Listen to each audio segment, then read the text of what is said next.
What up, Digital Slang? Welcome back. 24 hours later after the hype, I want to talk about this phone for a little bit. 24 hours later after the Z Fold 2, my unboxing and first impressions video. If you haven't seen that video, watch that before you watch this.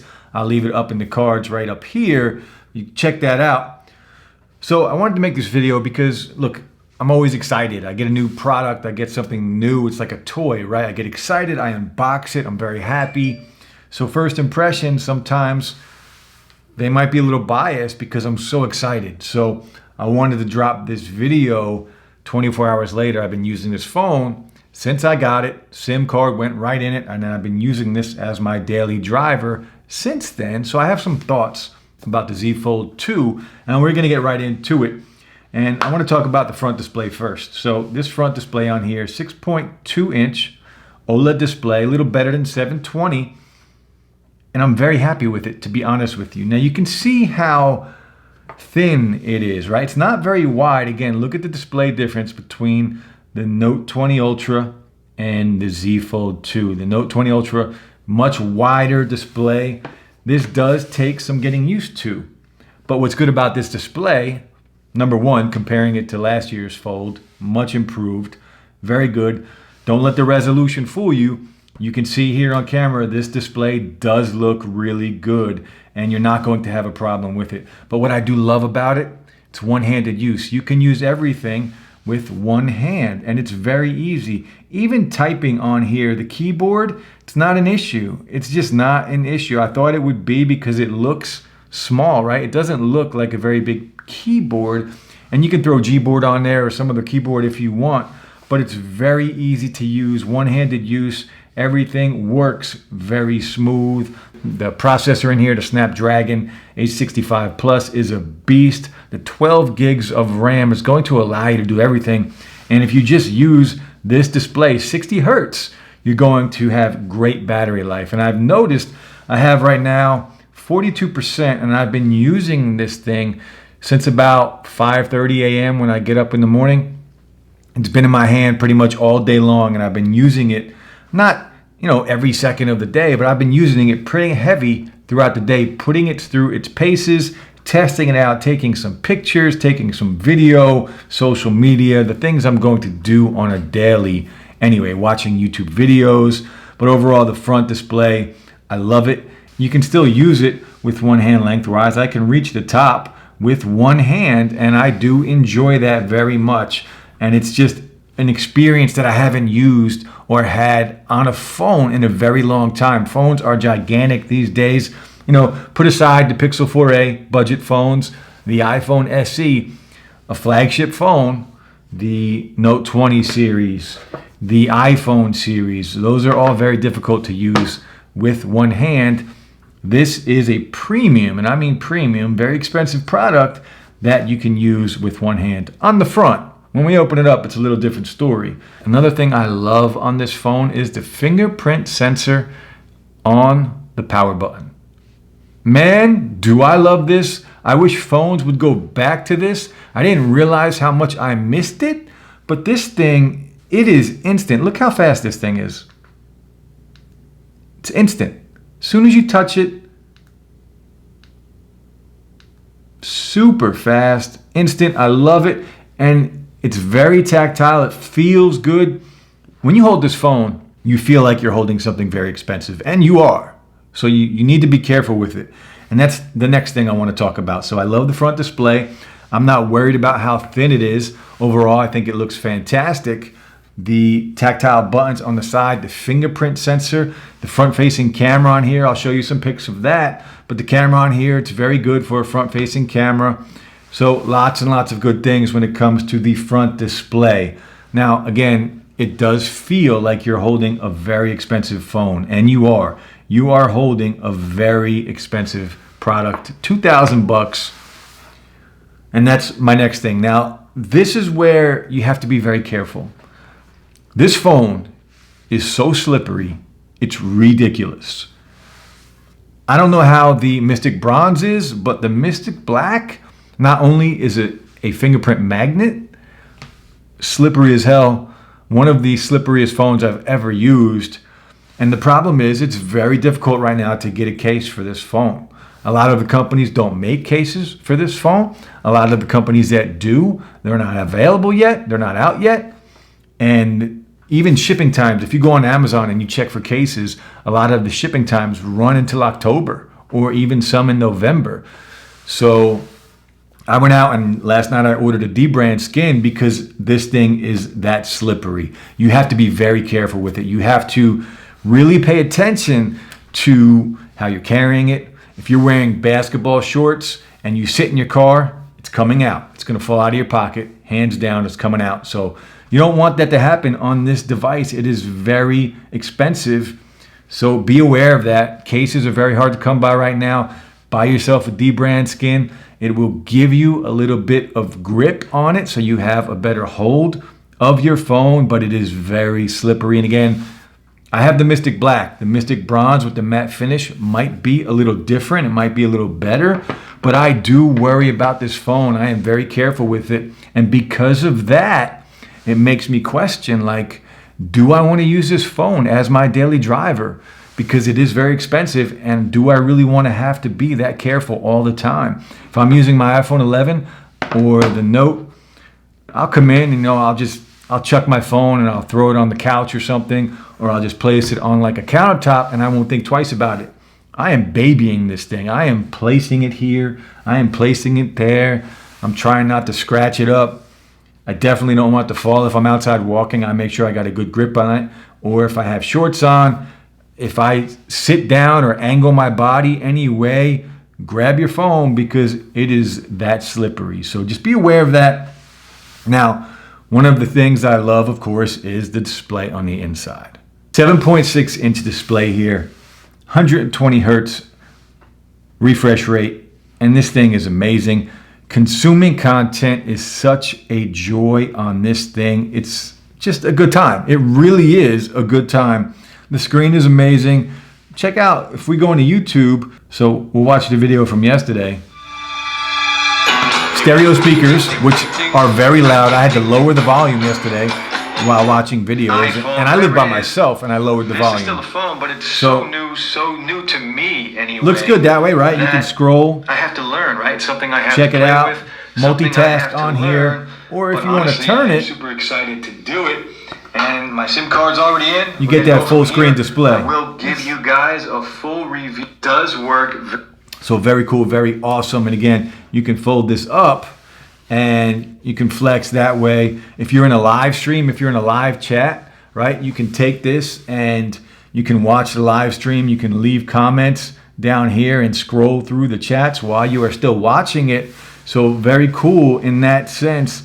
This phone has a lot to offer when it comes to multitasking. Now, the one thing I wish this had, and I'm hoping the next generation of folds do have, is S Pen support. This phone needs an S Pen. The screen on a Note is that big and it has the S Pen and it's amazing, right? It works great for productivity. This giant screen on here needs S Pen support. So I'm hoping the Z Fold 3 or whatever they call it at that time comes with S Pen support. Now, another thing, I was playing around with video today. I was playing around with the camera today, and it takes good pictures, right? 3 lenses on the back, all of them 12 megapixel, your telephoto, your ultra wide, and then your main shooter, and it takes really good pics. Samsung has done a very good job at improving their camera and all of their phones this year. So well done, Samsung, with that. And it takes good video. Again, the video quality is not as good as an iPhone, but the picture quality, it's getting there. It's getting better. It's much improved. And you can take a look here. These pictures, very overcast today here where I live, so not a lot of sunlight, but the pics look very good. The video quality looks really good. Overall, I'm very happy with the camera. Next thing I want to talk about is the hinge. A lot of people worry about the hinge, right? You can kind of see it there, but I got to be honest with you, when you are watching or playing on this phone, you don't notice the hinge at all. It disappears every time. You can see it if you look for it, but if you just open your phone, you're on Twitter, you're on social media, you're going through your emails, you're texting people, you're not going to notice it. It disappears. So if you're worried about this hinge, and you can feel it when you touch it, you can feel it. and you can feel that it's plastic, right? The screen, but overall, it's not bad at all. The screen doesn't feel cheap in any way, even though it's plastic, and the hinge, it disappears. You're not going to have to worry about the hinge whatsoever. It will disappear, and you're not going to even think about it. It's far better than looking at a notch that's on an iPhone. And that's my next thing. This phone and the Note 20 Ultra, I have been an iPhone user since the iPhone 3 as my main daily driver. I've purchased Notes before and other Galaxy devices over the years, but this is the first time I can honestly say I'm switching to the Z Fold 2 as my daily driver, and I'm selling my 11 Pro Max. The Note 20 Ultra, I'm not sure what I'm going to do with it yet. I'm unsure because of how expensive this phone is and because of how delicate you need to be with it. I'm unsure if I'm going to use this over the Note 20 Ultra moving forward. Now I'm going to use it for testing purposes over the next few weeks, so my SIM will be in it. But it is very expensive. I'm not going to get rid of it, but it is very dangerous to bring around without a case. So until I get a case on it, it might not be my daily driver after the testing is done on this phone. Up until I get a case, which will probably be another month or two, I need to be very careful and baby this thing because that's how slippery this phone is. Now, weight-wise on here, holding this phone, it is a little heavier and it's definitely bulky, right? It's basically two phones folded together. So it does have some bulk to it, but because it's thin, width-wise, it's not so bad, right? You can feel how heavy it is when you hold it. Yesterday, first impressions, I didn't think it felt so bad. Today, after using it for a day, you do notice the weight. It does, I don't want to say take a toll, you just notice it. It's heavier than your normal phone. Now, in the future, can you imagine, give me a Z Fold 3 with S Pen support, a matte finish all the way around, every color. Give me a matte finish, a matte black, give me a matte red, give me whatever. Just give me a matte color finish on here on the Z Fold 3 with S Pen support and make it as thin as the Microsoft Duo. Could you imagine what that phone would be like? The thinness of the Duo S Pen support with a matte finish? Take my money right now. I'll pay for it right now if I know what that's coming. If I know that's coming out. That's the phone I need in the future. But for right now, this thing is amazing. It's the best piece of tech I've used in a very long time. Crazy fast, crazy powerful. I would definitely prefer S Pen support. The camera is good. This hinge on the back, it feels really good. I'm not worried about it failing. I'm just not. I'm not worried about it failing at all. The Touch ID on the side, the fingerprint sensor on the side on the power button, I love it. I think it's fantastic. Another thing that I love on here is the keypad or the keyboard on here. The split keyboard on here, I love it. I think it's fantastic. I think it's such a brilliant idea and so simple. Now again, you can change your keyboard, use a different keyboard if you want, make it a full screen keyboard. But this is honestly just the best way to type, in my opinion. You got two space bars here. I think it's fantastic. Overall, I think it's a win all the way around.